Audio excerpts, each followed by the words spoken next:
Okay. Here's my audience.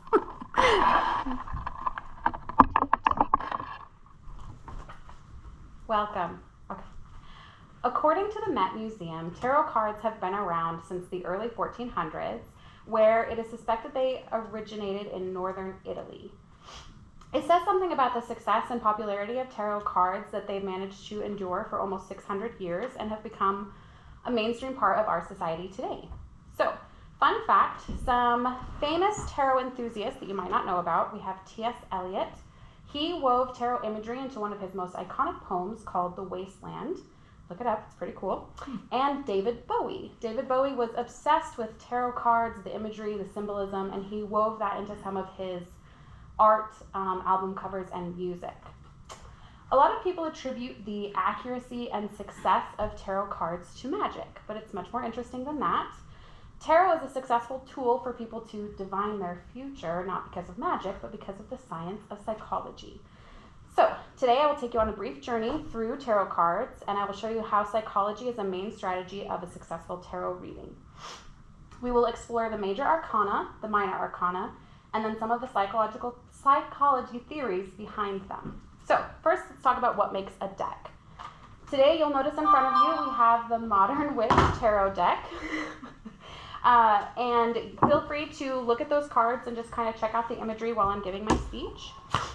A tarot deck is made of 78 cards, 22 of which are the major arcana. Major arcana cards are supposed to represent life and the human experience. They're also called trump cards, and they're supposed to be about the path of enlightenment. So, first one we're going to look at, this is the Death card. If you see the imagery on it, you'll see that Death has arrived on a white horse. Underneath, the Queen tried to fight off Death, and she was unsuccessful. We have a young child who's looking up at Death very innocently. A younger woman who has her face turned away, and she seems to be in despair. And then an old woman who is facing Death straight on. She has a serene expression and seems to have wisely accepted her fate. So this card doesn't necessarily mean the death of a person. It can be about letting go of something. So the way you choose to approach that, whether it's letting go of a relationship, a dream, an idea, how you choose to approach it can show how you'll move forward, okay? Next card we have is called the Hanged One. So we see a woman in kind of an unusual predicament. She's hanging upside down, but if you notice, she's in comfortable clothes. She's wearing sweats, she's wearing sneakers, and she has a peaceful look on her face with a halo around her head. So this is kind of indicating that even if you're in an odd situation to others, you can still find peace within it. Okay. Now we talked about how there's 78 cards in the deck. The other 56 cards are called the minor arcana. Their minor arcana is broken up into 4 suites. You have the Wands, Cups, Swords, and Pentacles. Wands represent willpower, creativity, and action. Cups represent relationships and imagination. Swords represent thought in the intellectual realm, and Pentacles represent work, nature, and the physical reality. So, first one we're going to look at in the minor arcana, which are also called pip cards, we have the Three of Swords. So, Three of Swords, this one we see a heart who's been stabbed 3 times with swords and is bleeding black. In the background, there's also rain that's coming down at an angle, so that indicates it's a harsh storm that this person's in. So this card represents betrayal and the heartache that comes with it. Next card we have is called the Seven of Pentacles. So we see a woman, she's standing by her crop of pentacles. You can see that that crop is flourishing. She's holding her watering can, so you know that she's been nurturing this crop, but she looks exhausted. So this card is telling you to take a break from something, step back and reevaluate it, whether it's something at work, something going on in your life, you're nourishing something and it's not giving back to you what you're putting in it.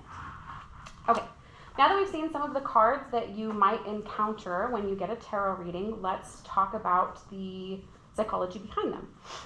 According to a 2024 article titled, "Why Tarot Readings Can Help Manifest Your Reality" from a psychologist, it states that many psychologists attribute the accuracy of tarot cards to multiple theories, but 2 of which go hand in hand, and they're called the Barnum effect and confirmation bias.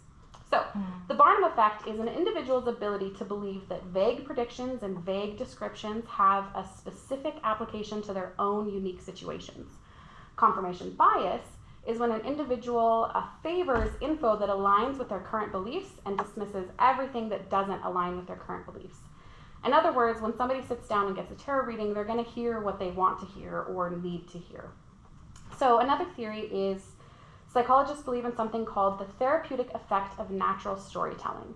Storytelling is a tool that gives people a sense of their world. People can listen to the cards and then sort through their emotions and draw conclusions to get closure or answers to questions that they're seeking.